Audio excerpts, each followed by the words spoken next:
एक गुरु और शिष्य जंगल से होते हुए अपने गांव जा रहे होते हैं। अंधेरा काफी हो चुका था।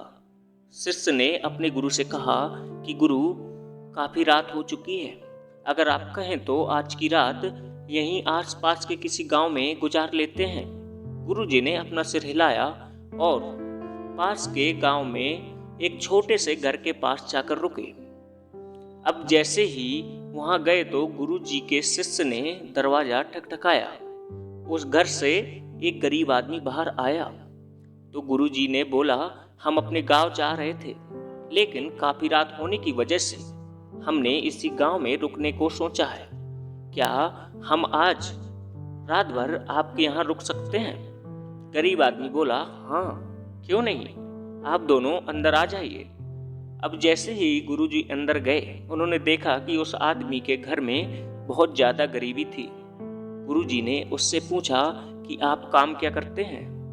वह गरीब आदमी बोला कि मेरे पास बहुत सारी जमीन है। तो गुरुजी ने बोला, अगर तुम्हारे पास बहुत सारी जमीन है तो इस तरह से क्यों रह रहे हो? वह आदमी बोला, यह किसी काम की नहीं है। गांव वाले बोलते हैं कि ये बंजर जमीन है, यहाँ पर कुछ नहीं उगाया जा सकता और वहाँ फसल उगाना बहुत बड़ी बेवकूफ़ी होगी। गुरुजी ने बोला कि तुम्हारा गुजारा कैसे होता है?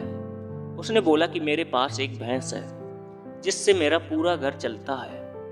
यह सुनने के बाद गुरुजी सो जाते हैं और रात में जब सब लोग सो रहे होते हैं तब गुरुजी अपने शिष्य को उठाते हैं और उस गरीब आदमी की भैंस लेकर अपने गांव चले जाते हैं। शिष्य अपने गुरु से पूछता है कि गुरुजी, कहीं आप ये गलत तो नहीं कर रहे हैं? उस गरीब आदमी की रोजी रोटी इसी भैंस की वजह से चलती है।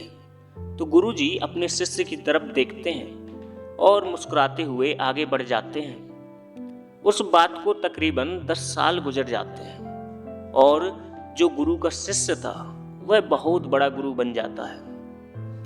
तो एक दिन उन्हें उस गरीब आदमी की याद आती है कि मेरे गुरु ने उस आदमी के साथ अच्छा नहीं किया था।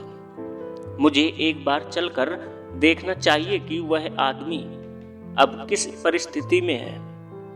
वह शिष्य उस गांव की तरफ जाता है और वहां जैसे ही पहुंचता है तो वह देखता है कि जहां पर उस गरीब आदमी का झोपड़ा था वहां पर एक बड़ा ही आलीशान महल बन चुका था और उस झोपड़ी के बाहर जो बंजर जमीन थी उस पर फल और फूलों के बगीचे थे। तभी उधर से घर का मालिक आता है। शिष्य उसे पहचान लेता है और उस आदमी को बोलता है, तुमने मुझे पहचाना? मैं अपने गुरुजी के साथ आया था, हमने एक रात के लिए आपके यहाँ रुके भी थे।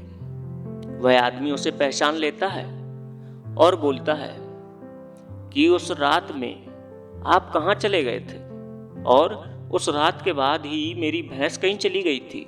मेरे पास कोई रास्ता नहीं था तो मैंने अपने ज़मीन पर मेहनत की और फसल निकल आई और आज मैं इस गांव का सबसे बड़ा और अमीर आदमी बन चुका हूँ। ये सुनने के बाद शिष्य की आंखों में अपने गुरु के लिए आंसू आ गए और उसे ये बात समझ आई और वो रोने लगा। इस कहानी से हमें यह सीख मिलती है कि हमारे अंदर बहुत सी ऐसी अच्छाइयाँ या फिर टैलेंट छुपा होता है जो कि हम देख नहीं पाते।